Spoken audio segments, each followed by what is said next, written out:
Efesios capítulo 1, por favor. Estamos viendo esta serie que hemos llamado Inexplorado, porque Pablo va a hablar mucho acerca de bendiciones espirituales en lugares celestiales, las cuales están a nuestra disposición, nos han sido dadas a través de Jesús. Y creo que si pudiéramos resumir o enmarcar en una sola palabra todo el contenido de lo que hemos estado estudiando hasta aquí, creo que definitivamente tendría que ser la palabra gracia. Sí, gracia. Es más, dile al que está a tu lado para que lo despiertes, dile, hey, gracia. Eso.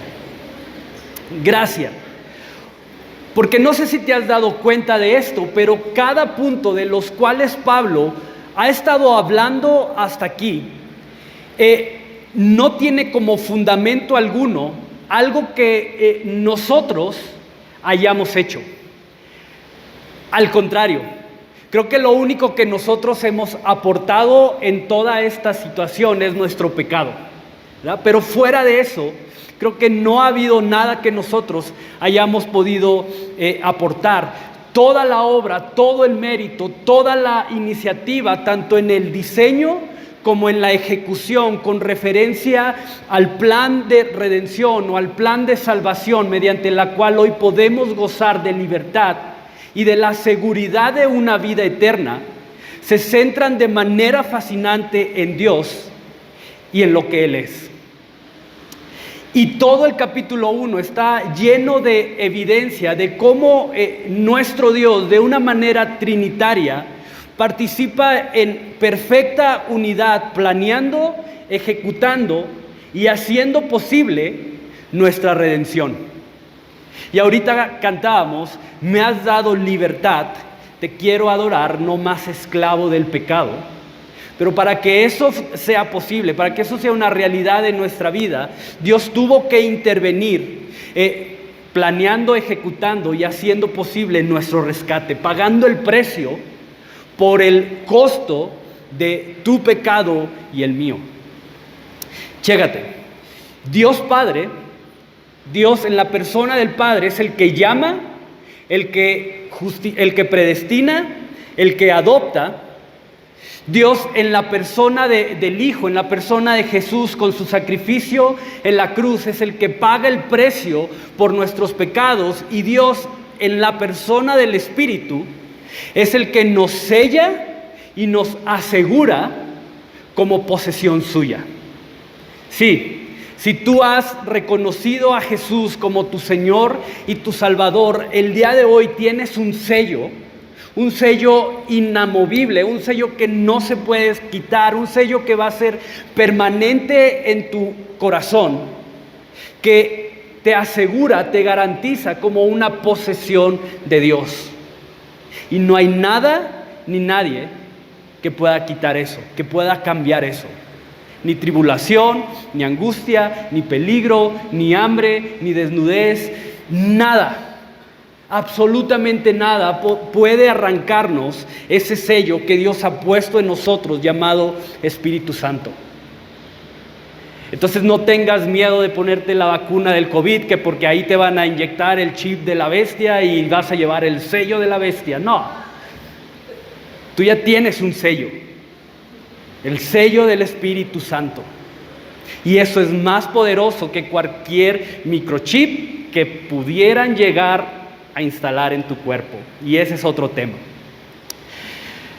Pero es súper interesante, porque parte de lo que hoy quiero hablarte tiene que ver con lo que Pablo mismo escribe en Romanos 3, en donde él va a declarar que no hay nadie que de manera por lo menos natural tenga la capacidad, tenga la iniciativa de ir y buscar a Dios. Al contrario, dice que todos se han desviado y por consecuencia no hay uno solo, ni de los que estamos aquí, ni en todo el mundo, ni a lo largo de la historia, que sea justo. Entonces, el que hoy nosotros tengamos la capacidad de ir en contra de esto El que hoy nosotros tengamos la capacidad de buscarle, de anhelarle, de querer más de Él, de levantar nuestras manos en adoración, de derramar lágrimas cuando cantamos, mientras estamos adorando, simplemente es el resultado de esa gracia que ha sido desbordada sobre nosotros de una manera sobrenatural por medio del Espíritu Santo. No hay otra explicación, no hay otra forma. Es el Espíritu Santo quien nos da esa capacidad de ir y buscar a Dios, de anhelarle, de alabarle, de levantar nuestras manos, de entregar nuestra vida a Él. Por lo tanto, podemos decir que nuestra capacidad de buscar y conocer a Dios no inicia desde mi posición, inicia desde su lado. Lo buscamos porque Él nos buscó primero. Lo amamos porque crees, porque Él nos amó primero. Entonces, Efesios 1:15 al 23, voy a darle lectura esta mañana.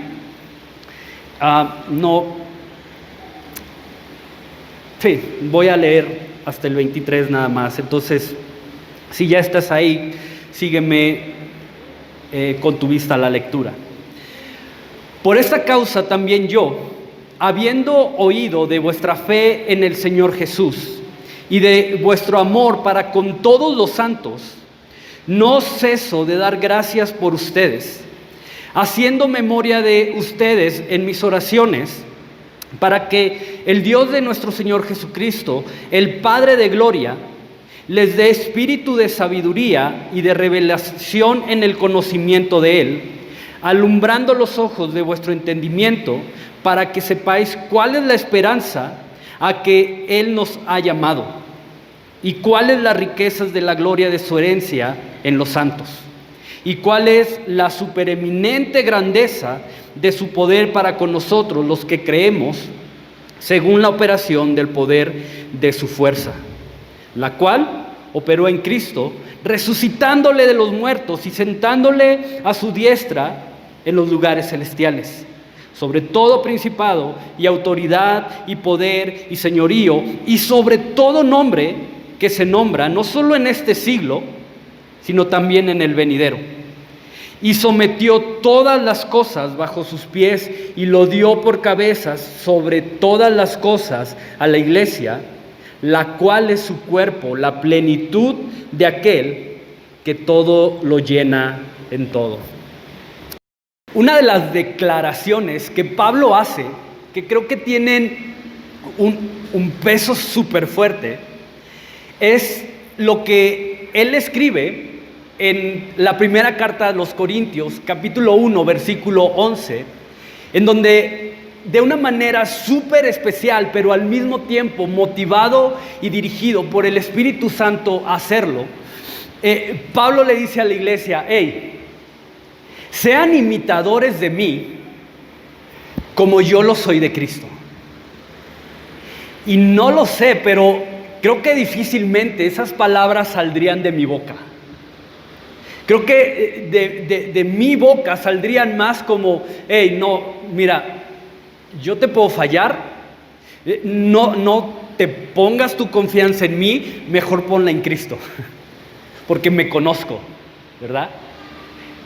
Pero vemos a un Pablo que con esa valentía, con esa seguridad, y te repito, sí, inspirado por el Espíritu Santo, pero al final de cuentas vemos a un Pablo que tiene la convicción de decir: hey, imítame a mí, porque yo soy un imitador de Cristo. Y no lo sé, pero la Escritura nunca va a buscar exaltar al hombre, ni ninguna de sus cualidades o ninguna de sus virtudes, pero creo que definitivamente sí hay algo que tú y yo podemos considerar y tratar de imitar de Él. Y es esta capacidad que Pablo tenía de siempre estar viendo mucho más allá de lo temporal. Y puedes comprobar esto a través del contenido de su oración por la iglesia. Me acuerdo de ustedes cuando oro para que les sea entregado, se les sea dado espíritu de sabiduría y de revelación en el conocimiento de Dios. Si Pablo hubiera estado con su vista en lo temporal, creo que el contenido de su oración hubiera sido muy diferente. Me acuerdo de ustedes cuando oro para que Dios prospere sus negocios, para que Dios les dé salud a los que están enfermos, para que Dios les haga abundar en riquezas y que todo lo que hagan fructifique y prospere. Pero no, vemos a un Pablo orando, pidiendo mucho más allá de lo temporal. Y esto es increíble porque si te fijas, esta porción simplemente es el resultado de todo lo que Pablo ha venido mencionando antes y lo que hemos estudiado semanas atrás. Por eso el versículo 15 comienza diciendo, por esta causa, por esta razón, o como algunas otras versiones lo traducen, por lo que dije antes, no me canso de dar gracias ni de orar por ustedes. Y quiero que veas este detalle, porque ¿qué ha venido diciendo Pablo antes de esto? Que la salvación viene de Dios, que Dios ha tenido misericordia, que Dios es bueno, que Él nos ha llamado, que Él nos ha escogido, que Él nos ha predestinado, que Él nos ha adoptado como sus hijos, que Él nos ha dado una herencia, que Él nos ha sellado a través del Espíritu Santo. Por todo esto, Pablo va a orar y va a dar gracias como lo hace. Y quiero que veas este detalle, porque lo que llama mi atención es que la capacidad que Pablo tiene para orar y para pedir por la iglesia, como lo hace y por lo que pide, está directamente conectado a la correcta interpretación que él tiene de quién es Dios y de lo que Él ha hecho. Es decir, el cómo Pablo ve a Dios, el cómo él interpreta de manera correcta su obra y todo lo que Él ha hecho por nosotros a través de su plan de salvación, es lo que le permite orar, es lo que le permite pedir por la iglesia desde una perspectiva diferente y que va mucho más allá de simplemente lo temporal y lo pasajero. Y no sé si estás conmigo en este punto, pero el ver la profundidad, el ver cómo Pablo ora por la iglesia aquí, creo que termina poniendo un marco de referencia que me permite visualizar, por lo menos de mi lado, la realidad de lo superficial que muchas veces es mi oración, por no considerar de manera correcta delante de quién estoy y delante de quién estoy trayendo mi petición. Y no lo sé, solo piénsalo. ¿Qué fue lo que pediste la última vez que oraste?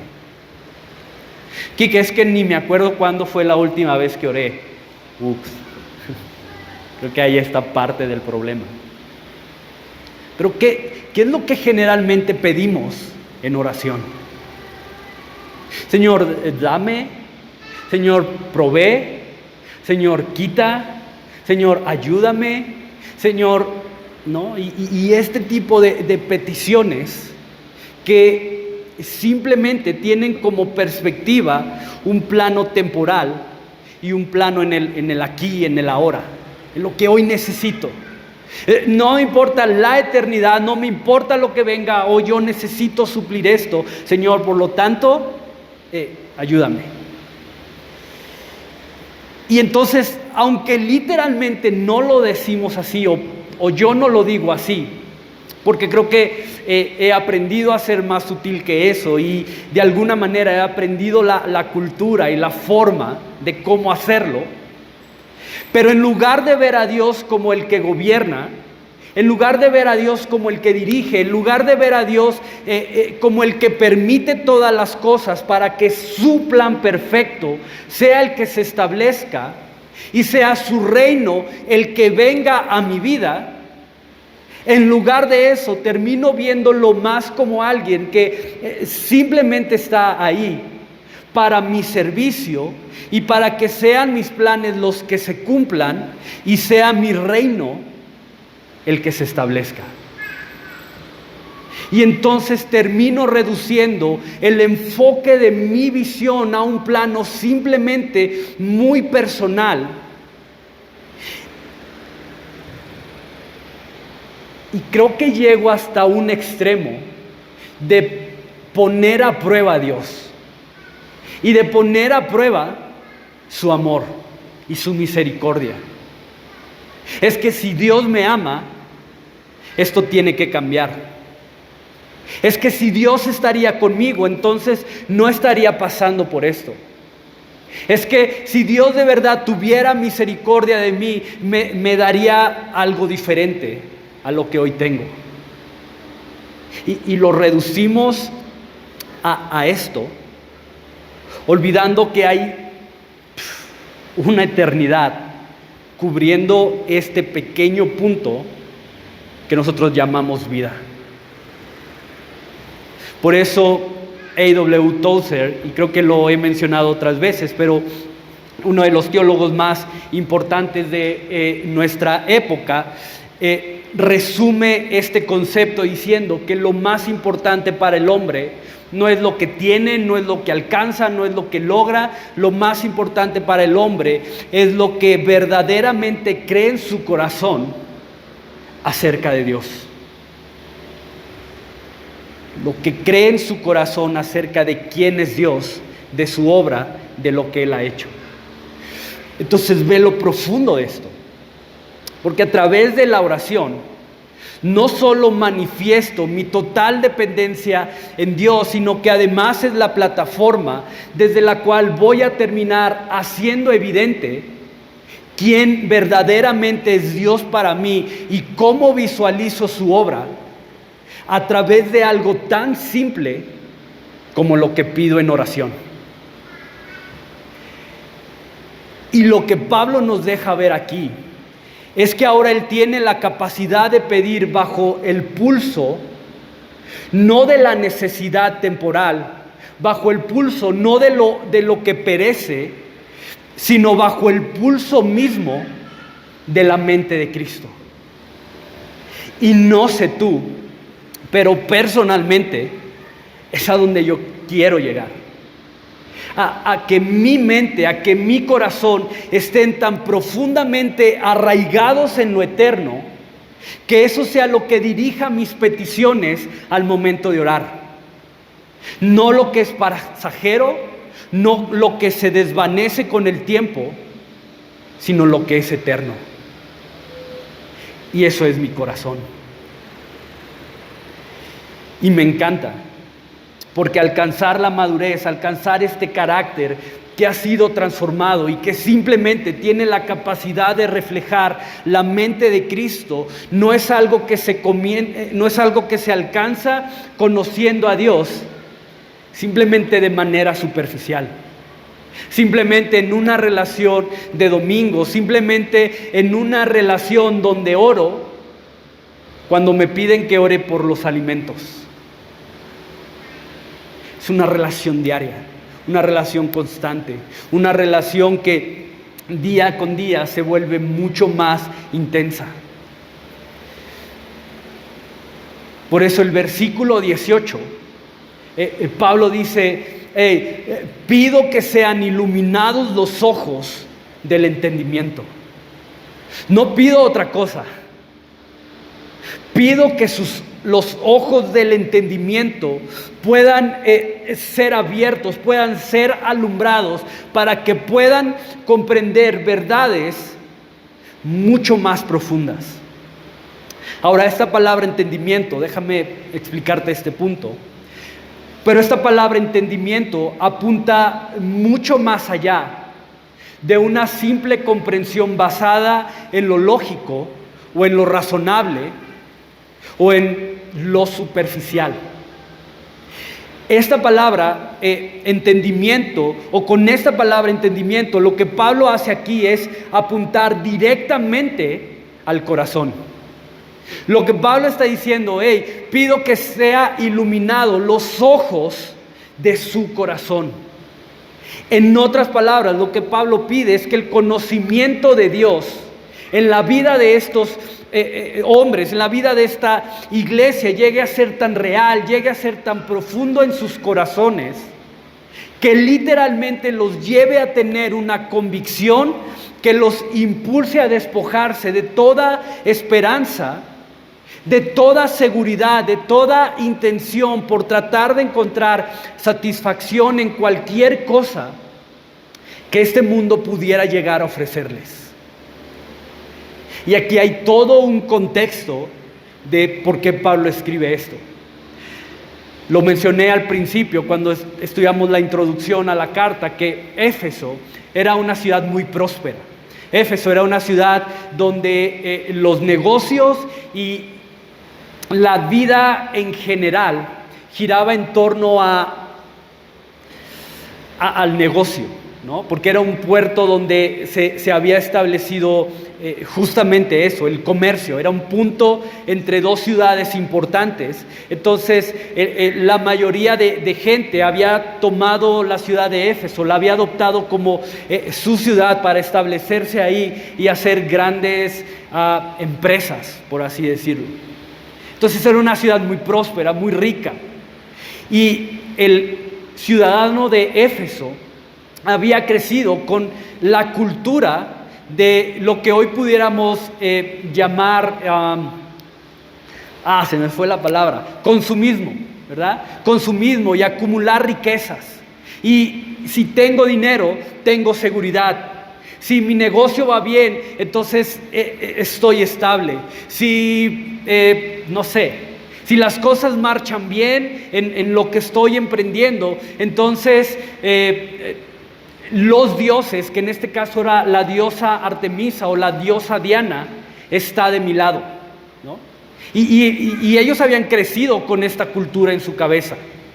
Y no sé, pero creo que muchas veces creemos que los primeros cristianos que llegaron a convertirse, automáticamente fue como si Dios les hubiera hecho un reset en su mente, en su cerebro, y de un instante a otro toda su manera de pensar cambió y fueron, como si el sistema operativo de ellos se hubiera reseteado, y entonces ¡pum!, todo había sido nuevo y toda su manera de pensar había sido nueva.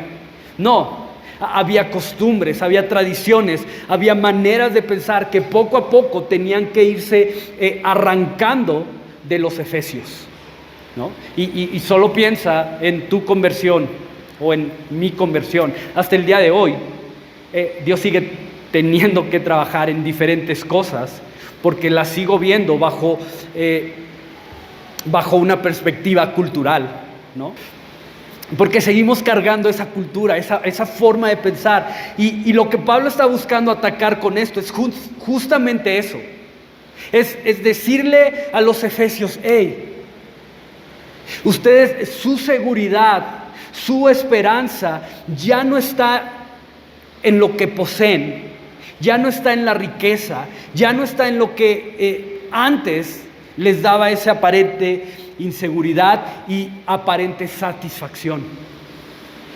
Y quiero que veas lo interesante de esto, porque desde la perspectiva de Pablo, el conocimiento de Dios, desde una teología paulina, por así decirlo, el conocimiento de Dios se revela a través de la capacidad de renunciar y de despojarte de todo lo que antes era motivo de seguridad y de esperanza.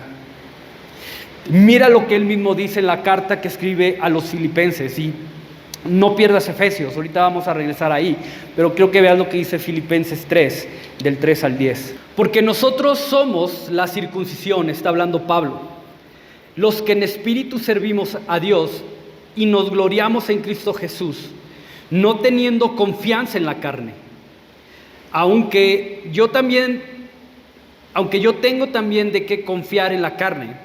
Si alguno piensa que tiene de qué confiar en la carne, yo más. Circuncidado al 8º día, del linaje de Israel, de la tribu de Benjamín, hebreo de hebreo, en cuanto a la ley, soy fariseo, o fui fariseo. En cuanto al celo, perseguidor de la iglesia. En cuanto a la justicia que es en la ley, irreprensible. Pero cuantas cosas eran para mi ganancia, las he estimado como pérdida por amor de Cristo. Y ciertamente aún estimo todas las cosas como pérdida por la excelencia del conocimiento de Cristo Jesús, mi Señor, por amor del cual lo he perdido todo y lo tengo todo. ¿Por qué dice ahí? Por basura. Para ganar a Cristo y ser hallado en Él, no teniendo mi propia justicia, que es por la ley, sino la que es por la fe de Cristo, la justicia que es de Dios por la fe, a fin de ¿qué? Conocerle y el poder de su resurrección y la participación de sus padecimientos, llegando a ser semejante a Él en su muerte. Todo el currículum de Pablo, todos los logros, todo lo que le daba un estatus, todo lo que le daba seguridad, reconocimiento, fama, identidad, todo, dice Pablo, ahora lo tengo por basura para poder llegar al conocimiento pleno de Cristo y ser hallado en Él, no teniendo mi propia justicia, sino la justicia de Cristo. Pregunta, ¿a qué cosa estás hoy aferrado y lo tienes como un tesoro? De manera que te está impidiendo que ese conocimiento de Dios sea real y profundo en tu corazón. ¿Qué está atesorando tu corazón y teniendo como más valioso que te está deteniendo de verdaderamente conocerle? Y a lo mejor no es un título, a lo mejor no es una posición, a lo mejor no es riqueza, a lo mejor no es lo que Pablo describe aquí. Pero creo que hay cosas más sutiles que eso. Y simplemente puede ser el tener siempre la razón, o el atesorar que siempre las cosas se hagan como tú quieres, o el tener el control, o el no perdonar, o el no soltar ese pasado que hasta el día de hoy te tiene esclavizado. O ¿qué es? ¿Qué hay en tu corazón? ¿Lo puedes identificar? ¿Puedes darte cuenta si hay algo en tu corazón que simplemente te está impidiendo dar ese paso que te va a llevar a ese conocimiento de la gloria de Cristo? Que cuando ya estás ahí, simplemente volteas a ver a eso y dices, no, prefiero esto en mi vida que seguir conociéndole a Él. Y me encanta porque si ligamos esto que Pablo está escribiendo aquí en Filipenses y si lo unimos a Efesios, puedo tener la seguridad de renunciar a lo que sea, que fuera de Jesús me ofrezca una aparente seguridad, me ofrezca un aparente valor, me ofrezca una identidad. Entonces tendré la seguridad de que voy a estar entrando a un terreno en donde comenzaré a experimentar una real y completa esperanza. Una esperanza que va mucho más allá de lo temporal, una esperanza que va mucho más allá de lo que puedo ver.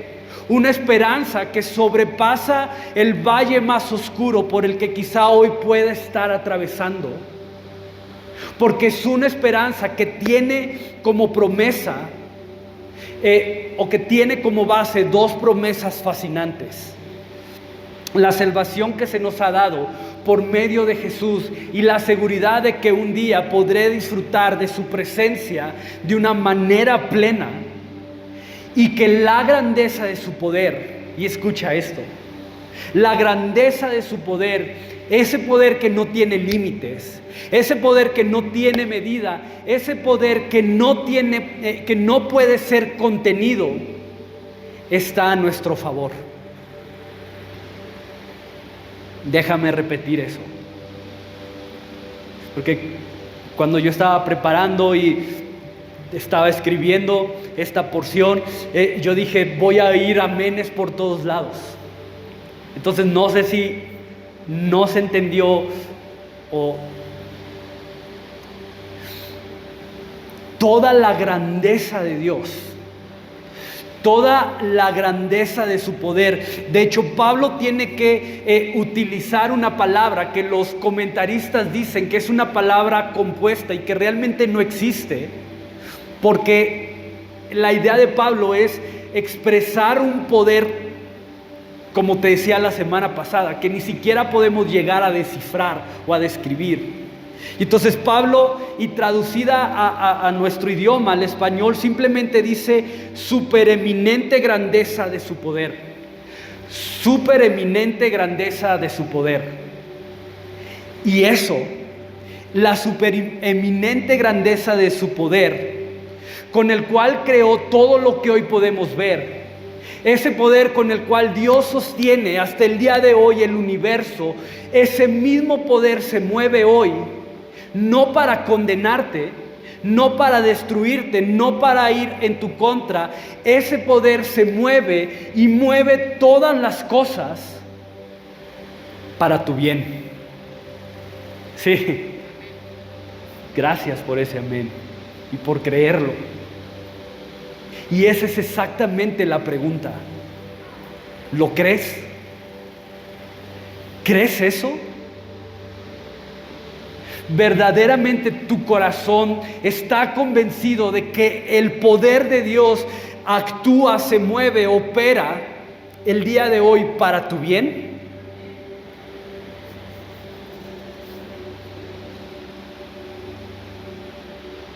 Porque sabes, lo que hoy creo yo de Dios, lo que tú crees de Dios, es lo que verdaderamente va a perfilar el rumbo de tu vida.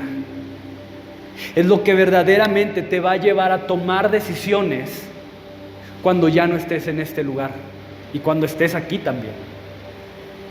Pero lo que verdaderamente creas de Dios en tu corazón, de su obra, de su poder, es lo que va a estar dirigiendo tus pasos día con día. Y solo Él es quien le da sentido a la vida. Solo Él es quien verdaderamente le da sentido a nuestros caminos. Él es el que hace que todas las cosas verdaderamente obren para nuestro bien. Quique, pero mira mi vida. ¿De qué me estás hablando? Quique, mira mi pasado. Mira por todo lo que he tenido que pasar. Mira por lo que hoy estoy pasando. ¿Cómo puedo creer que el poder de Dios actúa a mi favor si he tenido que pasar por todo esto? ¿Sabes? Sí. Creo que pierde todo sentido y se vuelve algo profundamente complicado de creer cuando he dejado de visualizar que hay una eternidad esperándome y que esto no se trata de un instante, que esto no se trata de un momento nada más, que esto no se trata únicamente de lo que voy a vivir en este periodo de tiempo que Dios nos ha dado, que pueden ser 20, 30, 50, 70, 80 años. Pero y ni siquiera sé si podemos llegar a hacer esta comparación, pero compara 70 años con una eternidad. ¿Cuánto es eso? Una eternidad donde a lo mejor fueron 70 años, donde hubo algunas situaciones complicadas en nuestra vida. Sí, estoy de acuerdo. Contra una eternidad de gloria, disfrutando plenamente de la presencia de Dios. ¿No vale la pena eso?